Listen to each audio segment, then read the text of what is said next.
statistiques et études économiques, stratégie économique et fiscale, compte spécial, accords monétaires et internationaux. François André. Si, Monsieur le Président, merci. Madame la rapporteure spéciale, Messieurs les rapporteurs spéciaux, chers collègues. Alors, il me revient de vous présenter les crédits demandés par le gouvernement au titre des programmes 220 et 305 qui forment la seconde partie de la mission économie et du compte de concours financier accords monétaires internationaux. Alors, je joins à mon propos mon co-rapporteur, Benoît Potry, qui ne peut être présent aujourd'hui. Ces deux programmes couvrent les crédits attribués d'une part à l'INSEE et d'autre part à la Direction générale du Trésor ainsi qu'à la Direction de la législation fiscale. Concernant le programme 220, statistiques et études économiques, qui est le support donc de l'INSEE, les crédits demandés diminuent de 1,9% pour s'établir à un peu plus de 433 millions d'euros en crédits de paiement, contre près de 442 millions l'année dernière. L'INSEE poursuit ainsi sa participation à l'effort budgétaire national. Cette baisse porte principalement, évidemment, sur les dépenses de personnel, qui représentent un peu plus de 85% des dépenses du programme. Elle diminue de 3 millions d'euros. Le schéma d'emploi se traduit ainsi par une diminution de 67 équivalents temps plein pour un plafond d'emploi qui passe de 5 255 à 5 178 ETPT. La baisse des effectifs de l'INSEE se poursuit donc, comme c'est le cas depuis les années 2000, un chiffre parlant, il est utile de retenir, en 10 ans, les effectifs de l'INSEE ont diminué de près de 12%. L'INSEE s'est doté en 2016 d'un plan stratégique qui détaille les grandes orientations de son action pour les années à venir, avec quelques grandes priorités, l'accessibilité aux données, l'innovation, la coordination européenne ainsi que la capacité d'adaptation. Nos collègues avaient rappelé, nos prédécesseurs avaient rappelé l'an dernier à ce que l'INSEE puisse bénéficier d'une programmation pluriannuelle de ses moyens via la négociation d'un contrat d'objectifs et de moyens avec l'État. C'est désormais chose faite puisqu'un contrat pluriannuel de financement a été conclu sur la période de 2019-2022 avec la direction du budget. On se réjouit de cette évolution qui offrira désormais à l'INSEE la visibilité budgétaire et la souplesse de gestion dont elle a besoin. Venons-en au programme 305, stratégie économique et fiscale, qui porte quant à lui sur les dépenses de la DG Trésor et de la direction de la législation fiscale. Les crédits demandés dans ce PLF sont de près de 405 millions d'euros, en baisse de 4,2% par rapport aux crédits ouverts l'an dernier. S'agissant, dans le cadre de ces crédits, de la Banque de France, au titre des prestations fournies par l'État. Ce programme finance à hauteur de 230 millions d'euros le remboursement de certaines prestations que la Banque de France réalise pour le compte de l'État.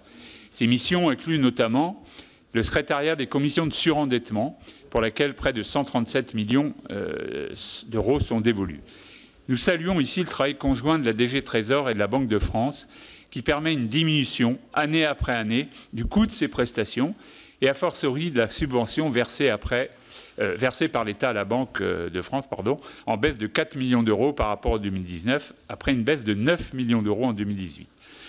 Nous nous réjouissons de cette évolution qui permet à la fois une amélioration quantitative et qualitative du traitement des dossiers de surendettement. Je pense qu'on ne peut que s'en réjouir pour nos concitoyens concernés. Nous attirons également votre attention sur le fait que la prestation de droit au compte est pour la première fois remboursée par la DG Trésor cette année. Cette nouvelle source de dépenses est évaluée cette année à 6 millions d'euros.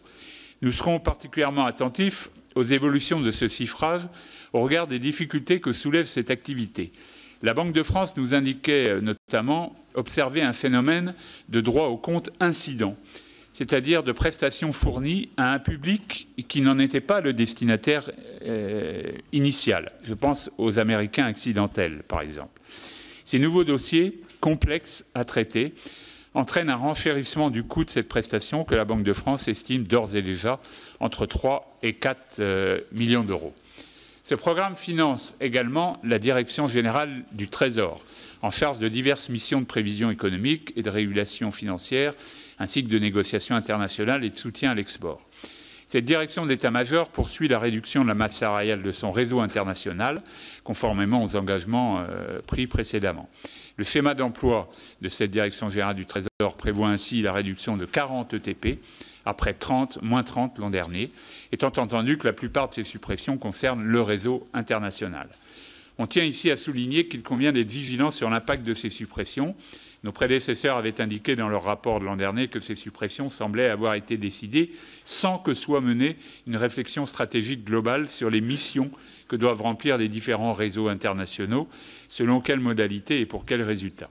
La DG Trésor est aujourd'hui confrontée à des difficultés dans l'exercice de certaines de ces missions et elle est de plus en plus fréquemment contrainte de décliner certaines demandes. Je pense par exemple aux études comparatives internationales.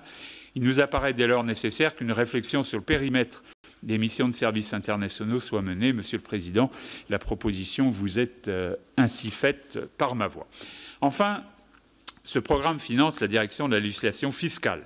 Le budget 2020 prévoit un transfert de 12 ETP en provenance d'autres programmes vers la DLF, ce qui permettra notamment la création d'une sous-direction dédiée aux finances locales, ce dont nous nous réjouissons. Auparavant, la DLF était scindée en deux grandes branches, une sous-direction particulier, une sous-direction ménage. Il lui est apparu nécessaire de créer cette troisième sous-direction dédiée aux finances locales. Nous tenons cependant à souligner que trop de dépenses fiscales sont encore non chiffrées aujourd'hui. Aucune des dépenses fiscales contribuant au programme 305 n'est chiffrée dans le projet annuel de performance cette année. Et au total, cette lacune concerne 15 à 20% des dépenses fiscales. On appelle ainsi à ce qu'une véritable réflexion soit menée pour améliorer les résultats en la matière. Mais enfin, c'est un sujet bien connu ici. Je terminerai rapidement par le compte de concours financiers intitulé Oui, monsieur le rapporteur, il faut conclure. Accords monétaires internationaux. Monsieur Forissier. Et je conclus très rapidement. Monsieur Forissier va bientôt me demander une minute de rab. Non, mais je sais, je conclus très rapidement par le compte financier Accords monétaires internationaux, et ce d'autant plus que ce programme n'ayant pas vocation à être appelé cette année, aucun crédit n'est inscrit. Voilà, je vous remercie de votre attention. Merci beaucoup. Alors, nous allons passer à l'examen des